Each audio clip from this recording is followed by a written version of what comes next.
Hello everyone, welcome to my channel. Today I am going to talk about Arun Kolatkar's famous poem, An Old Woman. Arun Kolatkar is a very famous poet who wrote in English as well as in Marathi. His Jejuri is a collection of 36 poems about his journey to the famous pilgrim place called Jejuri in Maharashtra. He has shared his experiences and his unique perspective on this place of worship. And the deity who is worshipped there is called Khandova. Now, An Old Woman is a poem that has been taken from this collection of poems only. So, since this collection is about his journey to this place, so it is full of all the action that takes place at a pilgrim place.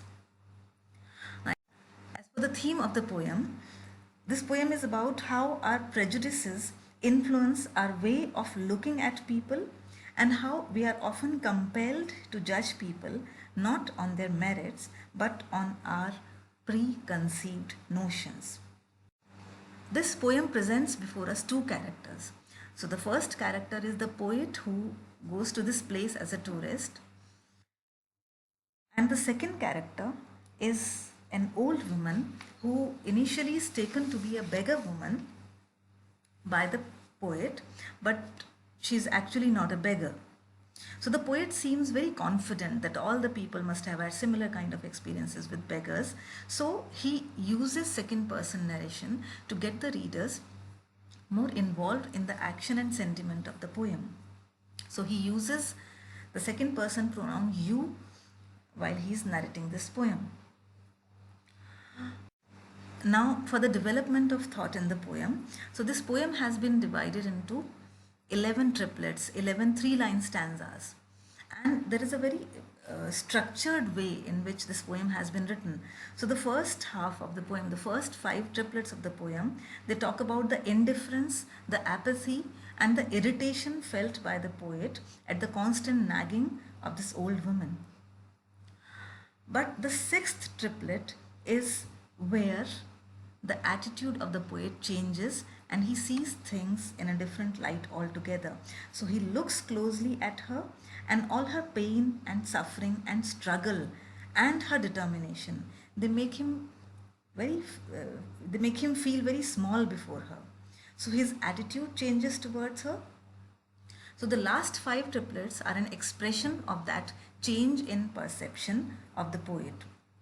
So this change in attitude is expressed through a change in language used in the poem. So in the first half, that is the first 5 triplets, we find that there is this old woman. The first 3 words, they introduce this character. There is this old woman and then there is this another character, you.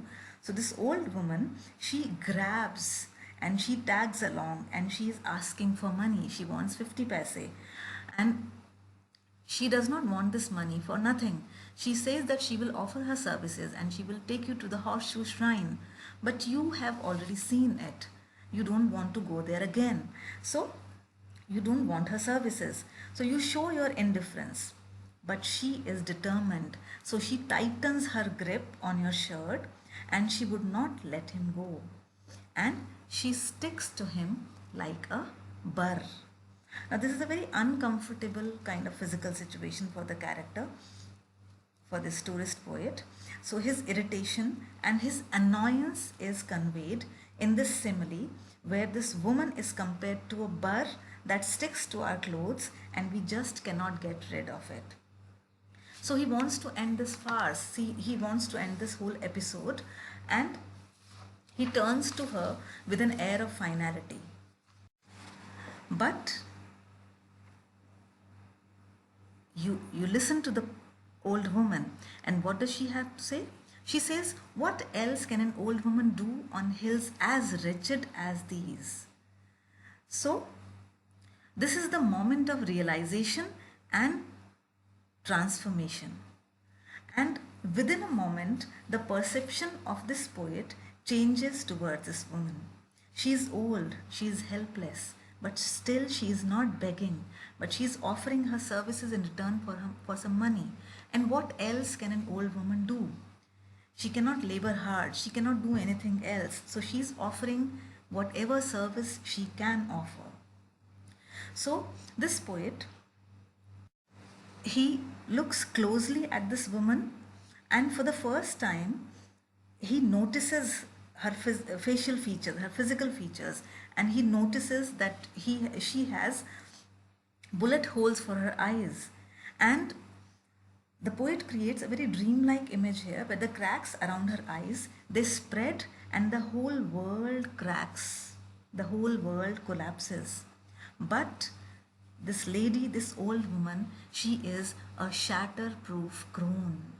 She does not break. She's shatterproof. She's so strong and she's so powerful despite her vulnerable age and despite her helplessness. So the poet feels very small before her, just like a small change in her hands. So we have two characters here in this poem, and there is a complete reversal in perception when we look at these two characters. In the first half of the poem, this poet tourist, he seems to be in control of the situation, and this woman is weak and she's asking for something. But in the second half of the poem, this woman emerges very strong, as a very strong human being.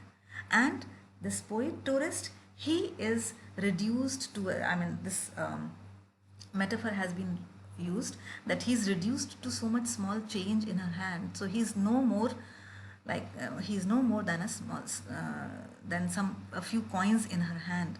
So there is this complete reversal in the way these characters grow before us, in the way the writer presents these characters before us. Now for the language of the poem, the language is very cleverly used by the poet here, and it conveys the attitude of this poet tourist. So in the first half, the language is very realistic, casual, boring and repetitive to reflect the same kind of sentiments that are felt by the poet. And in the later half, the writer uses surreal images and dreamlike situation to convey the poet's astonishment at the strength and at the perseverance of this old woman. Now for the structure of the poem, as I've already talked about it, that there are 11 three-line stanza. There are 11 triplets are used here, and every line has 2 stressed syllables. But there is a small variation here, and the final line has only 1 stress. So this use of 1 stress in the final line, it creates an impact of finality. And most of the words, not all of them, but most of the words are monosyllabic. So it creates some movement and some sense of urgency in the poem. And the poet uses second person narration, so he makes the reader more involved with the action and with the sentiment of the poem. Thanks for watching.